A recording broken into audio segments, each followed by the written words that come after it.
What is love? ప్రేమ అంటే ఏమిటి? అని బాబాయ్ ప్రశ్న వేసి దానికి సమాధానం కింద ఇలా చెప్తున్నారు. Even if you love, it is very difficult to define that love. నువ్వు ప్రేమిస్తున్నప్పటికీ కూడా నువ్వు ఆ ప్రేమని వర్ణించడం, దానికి చెప్పడం అన్నది చాలా కష్టం. ప్రేమ అనే దానికి వర్ణించడం గానీ, నేను ఇలా చేస్తున్నాను, అదే ప్రేమ అని చెప్పడం కూడా చాలా కష్టం. Then just imagine how impossible it is to define infinite love. Infinite love ఎవరు చేస్తారు? అవతారుడే మనని అనంతమైనటువంటి ప్రేమ ఆయన ఒక్కడే చేయగలడు. మరి ప్రేమనే నీవు భౌతికంగా దాన్ని లేక దాని గురించి చెప్పలేకపోతుంటే, మరి అనంతమైనటువంటి ఆ భగవంతుడి యొక్క ప్రేమ, అవతారుడి యొక్క ప్రేమని నువ్వు ఏ విధంగా దాన్ని వివరించి చెప్పగలుగుతావు అని చెప్తూ, the Vedanta says that the sun and fiery planets are merely the seventh shadow of the light. What is God? వేదాంతంలో చెప్పబడుతూ ఉంటుంది ఏమిటంటే, ఆ సూర్యుడు తర్వాత ఆయన చుట్టూరా ఉన్నటువంటి గ్రహాలు వాటి యొక్క వెలుగు అది భగవంతుడి యొక్క అసలైన వెలుగులో ఏడో నీడ యొక్క వెలుగు అని చెప్పబడుతూ ఉంది. అంటే భగవంతుడి యొక్క నీడకి ఏడో నీడ అంటే తెరలు వేసుకుంటూ వెళుతూ దాన్ని కనుక వర్ణిస్తే ఆ నీడని నువ్వు భగవంతుని నీడ కింద నువ్వు చెప్పగలుగుతున్నావు అని వేదాంతంలో చెప్పబడింది. ఏ shadow it self is nothing. నిజంగా నీడ అనగానే అదే ఏమీ లేనటువంటిది. అంటే పదార్థం ఉంది, దాని యొక్క నీడ. ఒక వస్తువు ఉంది, దాని యొక్క నీడ. వస్తువుకే విలువ తప్ప ఆ నీడకేం విలువ ఉంటుంది? అంటే ఆ నీడ ఏమీ లేనటువంటిది. Therefore the seventh shadow of the shadows means not even nothing. ఆ విధంగా మనం కనుక దాన్ని ఆ వెలుతుల్ని కనుక చూడగలిగితే, ఆ భగవంతుడి యొక్క వెలుతుని చూడగలుగుతున్నామంటే అది ఆ 7 తెరలు వేసినటువంటి నీడ. ఆ నీడకి నీడ అలాగా వేసుకుంటూ వెళ్తుంటే ఏముంటుంది ఇక్కడ? అసలు ఒరిజినల్ థింగే నీడ. దానికి అనేక తెరలు వేసుకుంటూ ఏడో స్థితిలో ఉన్నటువంటి నీడంటే నిజంగా ఏమీ లేనటువంటిది. నీడంటే ఏమీ లేనటువంటిది. ఇక్కడ దాకా మనం చదువుకున్నాం కిందసారి. ఇక్కడి నుంచి కొత్తది. God's voice is not what we use when we speak. భగవంతుడి యొక్క వాయిస్ గళము అంటే ఏమిటి? మనం మాట్లాడుతున్నటువంటి గళం కాదది. మనం మాట్లాడుతున్నామంటే అది భగవంతుడు. ఇప్పుడు ప్రవచనం చదువుకుంటున్నామంటే అది భగవంతుడు చెప్తున్నట్టుగా కాదు. అది ఆ యొక్క గళం, భగవంతుడి యొక్క గళం అన్నది మనం చెప్పలేము. ఆయన గళం ఎలా ఉంటుందో మనం చెప్పలేము. Imagine god as this voice. మనం ఒక గళం ఉంది, అది నువ్వు భగవంతుడి గళం కింద నువ్వు పరిగణించు. Imagine god as this voice. ఇక్కడ వాయిస్ అన్నది క్యాపిటల్లో పెట్టారు, అంటే అది భగవంతుడి వాయిస్ కింద మనం తెలుసుకోవాలి. ఊహించండి, భగవంతుడి వాయిస్ అని మీరు ఊహించండి. They call it voice merely to try to explain it. మనం అనేక గ్రంథాలు చదువుతుంటాం, భగవద్గీత అవన్నీ చదువుకుంటూ ఉంటాం. ఇప్పుడు బాబా యొక్క గాడ్ స్పీక్స్ ఇవన్నీ చదువుకుంటూ ఉంటాం.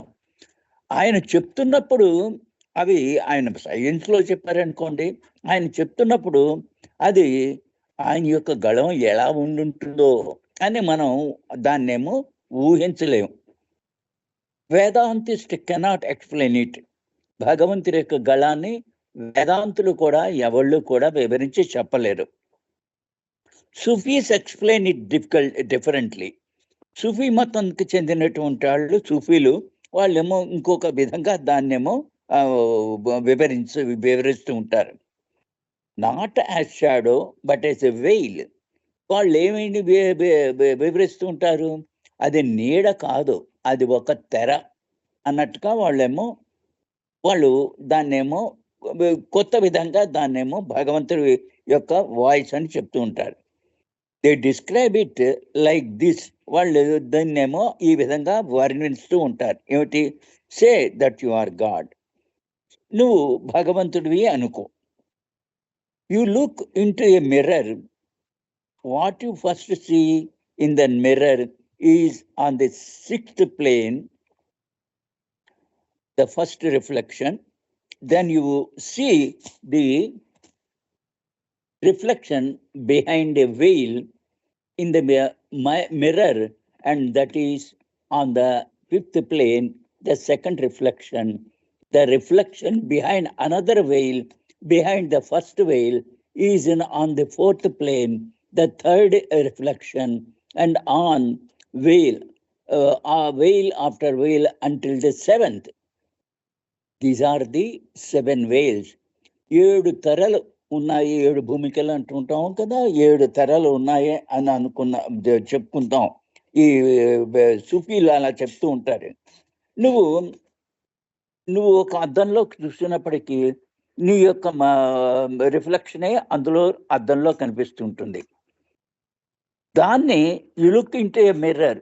What you first see is the mirror is on the 6th plane. నువ్వు నీ నీడని తీసుకున్నప్పటికీ కూడా అది భగవంతుడి యొక్క 6వ భూమి యొక్క నీడ అని అదొక మొట్టమొదటి రశ్మి అని రిఫ్లెక్షన్ అని తీసుకుంటాం. Then you see the reflection ఇలాగా 7 నీడల్ని కనుక నువ్వు ఊహించుకున్నట్టయితే 1 నుంచి 7వ ప్లేన్ దాకా 7 వేల్స్, 7 తెరలు ఉన్నట్టుగా నువ్వు దాన్నేమో భగవంతుడి యొక్క వాయిస్ కింద నువ్వు డిస్క్రైబ్ చేయొచ్చు, దాన్ని వర్ణించవచ్చు. Continuing, Baba spelled out from the alphabet board. దీన్నే బాబా ఆల్ఫాబెట్ బోర్డ్ మీద ఈ విధంగా చెప్తున్నారు. Take another. దాన్ని బాబా కొన్ని ఉదాహరణల ద్వారా భగవంతుడి యొక్క ప్రేమ అన్నదాన్నేమో ఆయన యొక్క వాయిస్ ద్వారా ఆయన యొక్క ప్రేమ అనే దాన్ని వర్ణించడానికి, వివరించడానికి బాబా చెప్తున్నారు. ఇంకొక ఉదాహరణ చెప్తున్నాడు బాబా. Say consciousness is god. నువ్వు ఈ చైతన్యము అన్నదేమో భగవంతుడు అని అనుకో. You Elizabeth are conscious of holding Kippy in your lap. ఈ ఎలిజబెత్ అన్నటువంటి ఇదేమో ఫారినర్స్కి వివరించి చెప్తున్నారు. ఎలిజబెత్ ఏమో అన్నది ఒక కిప్పి అంటే అదొక కుక్క అనుకుంటాను, కుక్క పిల్ల. దాన్నేమో సంకలో పెట్టుకున్నట్టుగా నువ్వు ఊహించు, తెలుసుకో. Then you imagine you have a tiger in your lap. దాన్ని ఆ కిప్పి బదులు నువ్వు ఒక పులిని ఊహించుకో. This imagination is the first shadow of this consciousness.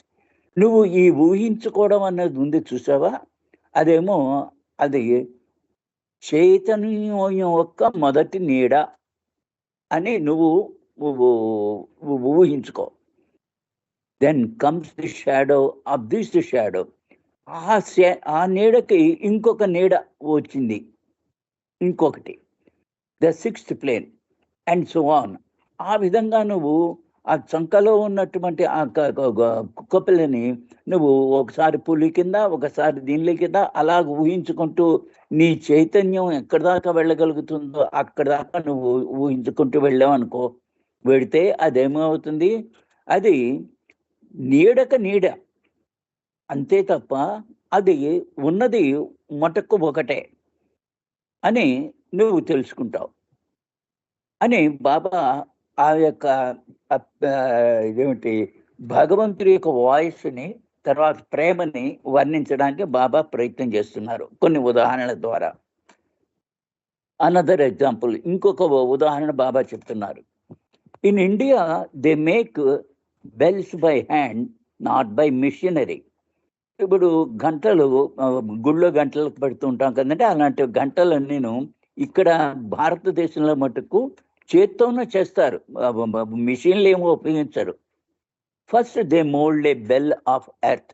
ఒక మట్టితో కూడుకున్నటువంటి ఒక ఒక దాన్ని తయారు చేస్తారు. బెల్ రూపంలో ఉన్నటువంటి ఒక దాన్ని తయారు చేశారు. Then pour melted metal on top. దాని మీదేమో మరుగుతున్నటువంటి ఒక మెటల్ ఒక ద్రవ పదార్థాన్నేమో దాని మీద వేస్తారు. And make a metal shell.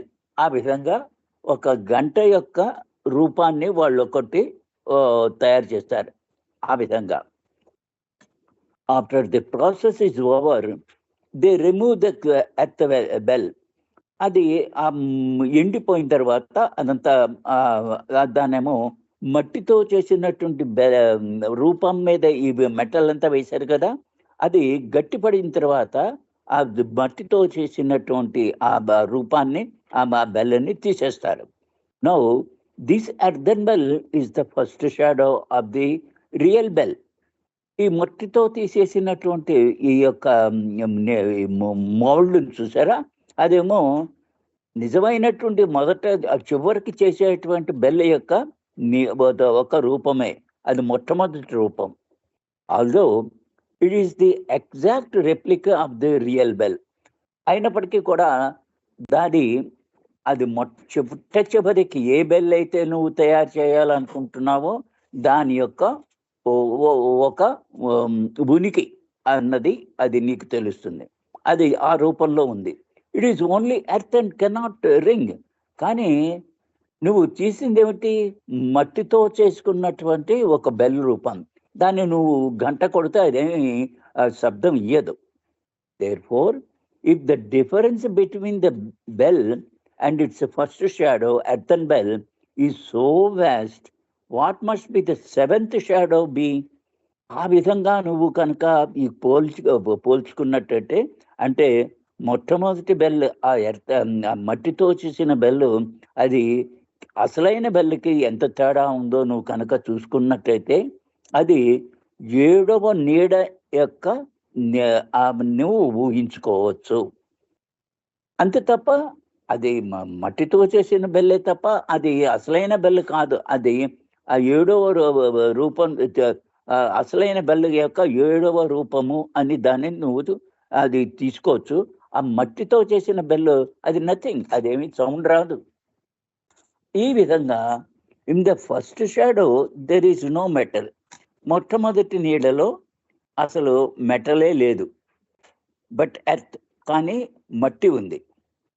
What would they find in the seventh shadow? ఆ విధంగా నువ్వు కనుక 7వ రూపాన్ని కనుక నువ్వు ఊహించుకున్నట్టయితే అది దానిలో ఏముంది? మొదటి దానిలో ఏమో మట్టి ఉంది. అది ఆ 7వ రూపానికి వచ్చేటప్పటికి 7 సార్లు అలాగ దాన్నేమో మట్టలు పోసి దాన్నేమో ఒక్కొక్క అర్థం తీసేస్తూ ఉంటారు. అదేమో ఆఖరికేమో ఒక బెల్ కింద తయారవుతుంది. ఆ విధంగా నువ్వు కనుక ఊహించుకున్నట్టయితే ఆ 7వ నీడలో ఏముంది? I explain this more clearly than anyone in the world. దీన్ని నేను ప్రపంచంలో ఎవళ్ళు విధంగాను భగవంతుడి యొక్క నీడ, భగవంతుడి యొక్క వాయిస్ అన్నదాన్ని చెప్పలేకపోయినప్పటికీ నేను మీకు దాన్నేమో వివరించి నేను చెప్తున్నాను అని బాబా చెప్తూ, I cannot explain clearly enough in words. దాన్ని మాటలలో నేను దానిని పూర్తిగా నిజంగా ఏమిటి అని నేను చెప్పలేను. Once a man who never had a headache went to a hakim and asked him. ఒక మనిషికి ఎప్పుడు కూడా అతనికి తలనొప్పి అంటే ఒట్టు రాలేదు. అతను ఒక డాక్టర్ దగ్గరికి వెళ్ళి తలనొప్పి అంటే ఏమిటి అని అడిగాడు. వాట్ ఈజ్ ఎ హెడేక్ అని అడిగాడు.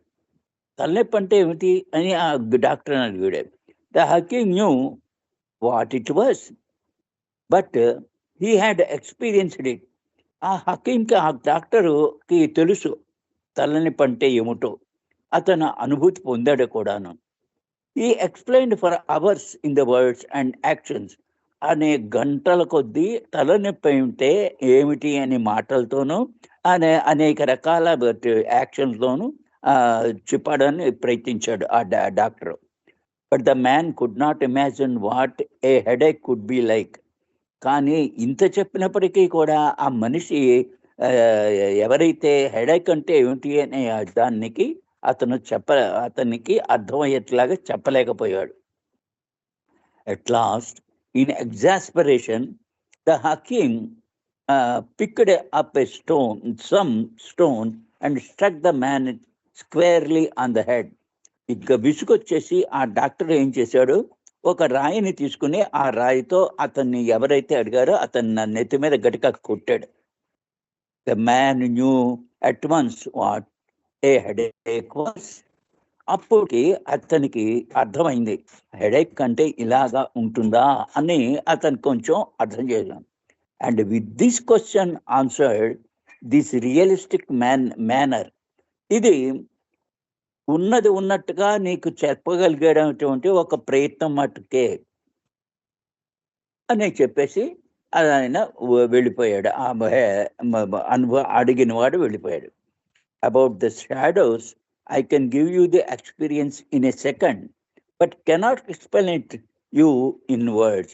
అదే విధంగా ఈ నీడ అని చెప్తున్నాను కదా, ఈ నీడలు అబౌట్ ద షాడోస్, ఈ నీడలు అని చెప్తున్నాం కదా, దాని యొక్క అనుభూతిని నేను మీకు మాటల్లో చెప్పలేను అని బాబా చెప్తూ, I set this word in the 7th shadow of God అని చెప్పి ఈ ప్రపంచాన్ని భగవంతుడి యొక్క 7వ నీడ కింద దాన్ని వర్ణించవచ్చు. I said this world is the 7th shadow of God. భగవంతుడి యొక్క 7వ నీడ కింద దీన్నేమో వర్ణించవచ్చు ఈ భూమిని. If God does not exist, the world would not exist. అసలు భగవంతుడే కనుక లేకపోయినట్టయితే ఈ ప్రపంచం ఉండేదే కాదు. But the voice of God is not sound. కానీ భగవంతుడి యొక్క గళం ఉందే, అది ఒక ధ్వని కాదు. Even on the 3rd plane there is no sound.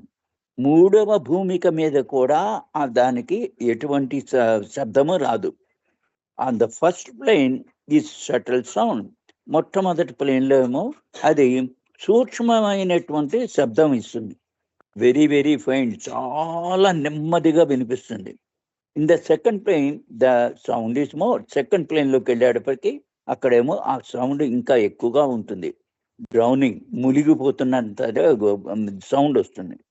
And you get drowned in it. ఆ శబ్దంలో నువ్వు మునిగిపోతావు.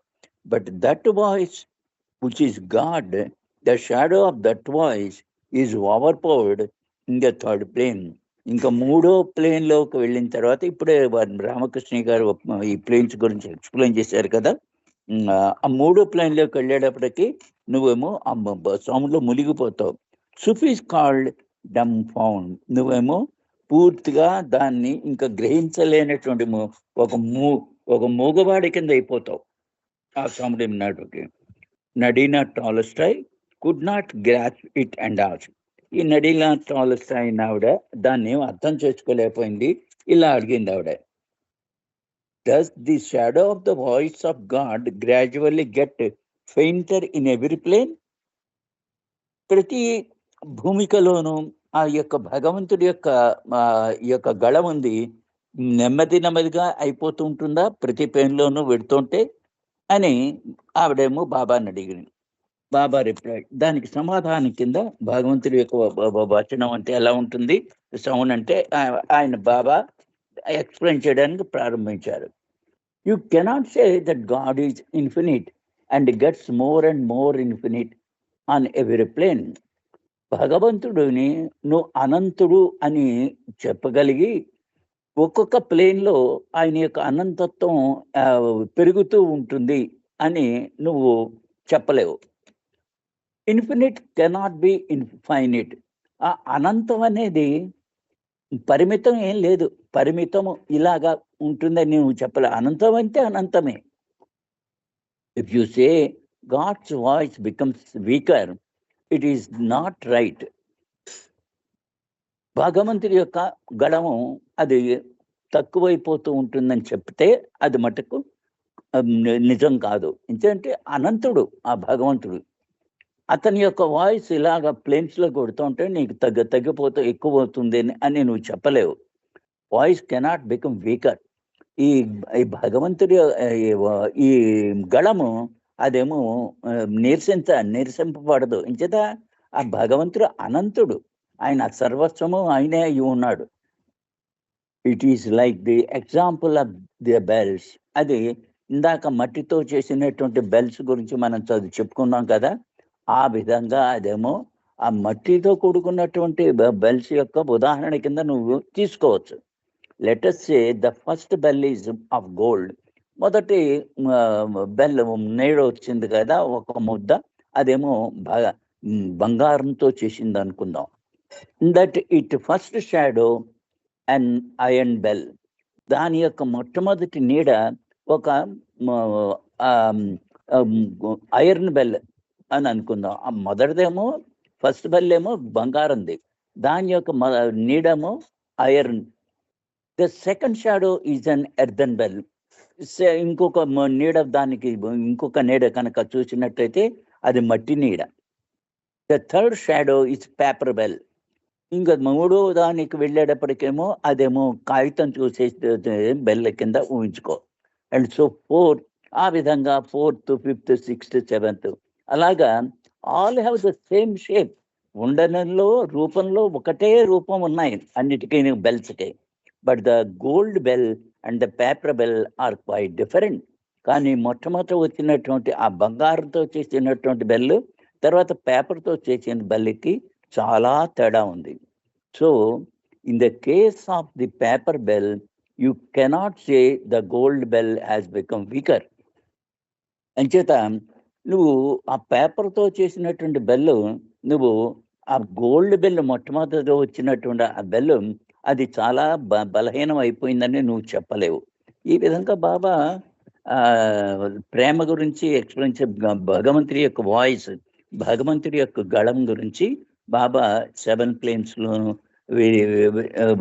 అనేక విధాలుగా ఎక్స్ప్లెయిన్ చేయడానికి ఆయన ప్రయత్నించారు. ఇది love and grace of the master. ఇంకొకసారి బాబా భగవంతుడి యొక్క ప్రేమ, ఆయన యొక్క కృప అన్న దాని మీద ఈ విధంగా చెప్తున్నారు.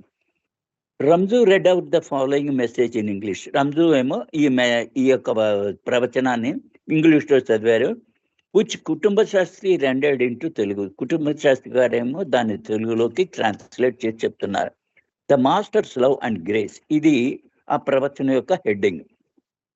It makes me very happy to see you all. Baba చెప్తూ ఉంటారు కదా, మిమ్మల్ని అందరినీ చూడడానికి నాకు చాలా ఆనందంగా ఉంది. And I appreciate the feeling of love and devotion with which you have approached me. మీరు ప్రేమతోనూ భక్తితోనూ నా దగ్గరికి వచ్చారు. అదేమో ఆయా భావన నాకు చాలా చాలా బాగుంది. ఆ ప్రేమతోనూ మీరేమో భక్తితోనూ నా దగ్గరికి వచ్చారు. అదేమో మీ యొక్క అనుభవాన్ని నా యొక్క అనుభవంతో చాలా బాగుంది. I know and understand your difficulties. మీ బాధలు, కష్టాలు, ప్రాబ్లమ్స్, మా యొక్క కష్టాలు, బాధలు ఇవన్నీ కూడా నాకు తెలుసు. మీరు ఏమి ఆశిస్తున్నారో కూడా నాకు తెలుసు. Those you need not voice to me either by word or action. అంచేత మీరు మాటలతో కానీ చేతలతో కానీ నాకేమీ కూడా వివరించవలసిన అవసరం లేదు. These you need not. yes, the world has been suffering from natural and unnatural calamities in various forms. ఈ ప్రపంచం అంతా కూడా సహజమైనటువంటి అసహజమైనటువంటి ఉధృతాలతో చాలా బాధలు పడుతోంది ఈ ప్రపంచం. The picture of the whole human race is indeed a sorry one. మొత్తం మానవ యొక్క రూపం కనుక మానవుల యొక్క రూపం కనుక మనం తీసుకున్నట్టయితే చాలా బాధాకరంగా ఉంది. But suffering is the heritage of man kind. కానీ మానవులకి ఈ బాధలు అన్నవి అవేమో ఒక వారసత్వం కింద వస్తూ ఉన్నాయి. అవి there is not only individual suffering but the whole world is suffering in the grip of fear and anguish. ఒక్క వ్యక్తిగతమైనటువంటి బాధలే కాదు, మొత్తం ప్రపంచం అంతా కూడా ఈ యొక్క ఈ యొక్క బాధల్లో, భయంతోనూ బాధల్లోనూ ఇరుక్కుని ఉంది. It is the divine will that lies behind human suffering. భగవంతుడి యొక్క ఇచ్చ ప్రకారంగానే ఈ మానవులకేమో బాధలు వస్తున్నాయి. For nothing happens without the divine will. ఎందుచేతంటే భగవదేచ్ఛ లేనిదే ఏది కూడా జరగదు కాబట్టి. అంటే మీకు కష్టాలు, బాధలు ఇవన్నీ వస్తున్నాయంటే అది భగవదేచ్ఛ అని తెలుసుకోవాల్సింది. There are individuals as well as nations, universal problems which need the spiritual guidance of perfect masters and avatars. ఈ విధంగా వ్యక్తిగతమైనటువంటి కొన్ని దేశాల గురించి, తర్వాత విశ్వవ్యాప్తమైనటువంటి సమస్యలు, బాధలు ఎన్నో ఉన్నాయి. ఇవన్నిటినీ కూడా మీకు ఒక భగవంతుడి యొక్క, సద్గురువు యొక్క లేక అవతారుల యొక్క మార్గదర్శకంలోనే ఇదేమో మీరు వాటిని ఎదుర్కొంటున్నారు. Age after age these God man guide humanity through there divine messages. యుగాలుగా ఈ యొక్క సద్గురువులు వచ్చి మిమ్మల్ని ఏమో దివ్యమైనటువంటి భగవంతుడి యొక్క ప్రవచనం ద్వారా మిమ్మల్ని ఏమో మార్గదర్శకం చేస్తున్నాయి. Even after the absence of their physical bodies, these messages are carried to the remote corners of the world by the disciples, devotees, and followers who spread the beloved's word even at the cost of their life. మరి ఈ సద్గురువుని ప్రేమించినటువంటి ఆయన యొక్క శిష్యులందరూ కూడా ఈ యొక్క ప్రవచనాల్ని ప్రపంచంలో నలుగుమూలలా వ్యాపించేలాగా చేస్తున్నారు వాళ్ళు. ఈ సద్గురువుల యొక్క మాటలన్నీ వాళ్ళకి చెప్తున్నారు. ఎవరు సద్గురు యొక్క ప్రేమికులు, ఆయన followers. The avatars and perfect masters give their guidance and protection to the human race and the world in their own unique and imperceptible ways which are beyond the grasp of human intellect. మానవ బుద్ధికి గ్రహించుకోలేనటువంటి విధంగా ఈ యొక్క మానవుల్ని వాళ్ళేమో ఒక మార్గదర్శకం చూపిస్తున్నారు. అనేక రకాలైనటువంటి మార్గాల్లో వాళ్ళేమో మానవులు గ్రహించుకోలేనటువంటి విధంగా వాళ్ళేమో మానవుల్ని మార్గదర్శకం చూపిస్తున్నారు. The perfect masters are the true saviors of mankind and not of the selected few only. ఈ సద్గురువులంతా కూడా ఈ మానవాళిని రక్షించేటువంటి వాళ్ళుగా వాళ్ళు వస్తున్నారు. అంతేకాదు ఏదో ఒకళ్ళకిద్దరికి మార్గదర్శనం చేయడానికి కాదు, మొత్తం మానవాళిని అందరినీ కూడా ఒక రూపానికి అర్థం చేసుకునేట్లా వాళ్ళు చేస్తున్నారు. Their love and grace alone sustain the universe. వాళ్ళ యొక్క ప్రేమే ఈ యొక్క ప్రపంచాన్ని నిలబడేట్లాగా ఈ విశ్వాన్ని మార్గదర్శకం చేస్తోంది. A disciple or devotee should never approach a perfect master with a mind clouded with doubt. ఏ యొక్క భక్తుడు కూడా ఈ సద్గురువుల్ని మనసులో కొన్ని సందేహాలు ఉంచుకుంటూ వాళ్ళ దగ్గరికి రాకూడదు. అండ్ క్వరీస్ ఆఫ్ వై, ఎందుకు ఇలా జరిగింది, ఎప్పుడు జరుగుతోంది, ఎప్పుడు జరిగింది ఇలాగా అని వీళ్ళేమో ప్రశ్నలు వేస్తుంటే శిష్యులు అలాంటి ప్రశ్నలతో ఆ సద్గురు దగ్గరికి వెళ్ళకూడదు. This can be a hindrance in his receptivity of the master's grace which is beyond the probing of the intellect. నువ్వు తెలివితేటలతో భగవంతుడి యొక్క కృపని నువ్వు గ్రహించుకోవడానికి ఇవన్నీ అడ్డంకుల కింద తయారవుతాయి. నువ్వు ఎందుకు అయింది, ఎప్పుడు అయింది, ఎందుకు ఇలా అయింది అని నువ్వు ఒక డౌట్స్తో వాళ్ళ దగ్గరికి వెళ్ళకూడదు. ఎంచేతంటే ఆ డౌట్స్ ఉన్నప్పుడు వారి యొక్క కృపకి, వాళ్ళు ఇచ్చేటువంటి కృపకి అదేమో అడ్డంకు కింద తయారవుతాయి ఈ డౌట్లన్నీ. Therefore, I say with divine authority, approach me with unfailing faith, love, and devotion, and with a longing to receive my divine love and grace. అంచేత బాబా ఏం చెప్తున్నారంటే, మీరు నా దగ్గరికి వచ్చినప్పుడు మీకేమో నాలో చాలా నమ్మకం కలిగడం, తర్వాత ప్రేమ కలగడం, భక్తి కలిగాయి. ఈ వీటితోనే మీరు నన్ను నన్ను నా అలాంటి తపనతో నా దగ్గరికి రండి తప్ప, అంతే తప్ప అప్పుడు మీకు ఆ భగవంతుడి యొక్క కృప, ఆయన ప్రేమ మిమ్మల్ని నడిపిస్తూ ఉంటుంది అని బాబా ఇక్కడ ఎక్స్ప్లెయిన్ చేస్తారు. జై బాబా అండి, ఇక్కడితో ఆపేస్తాను.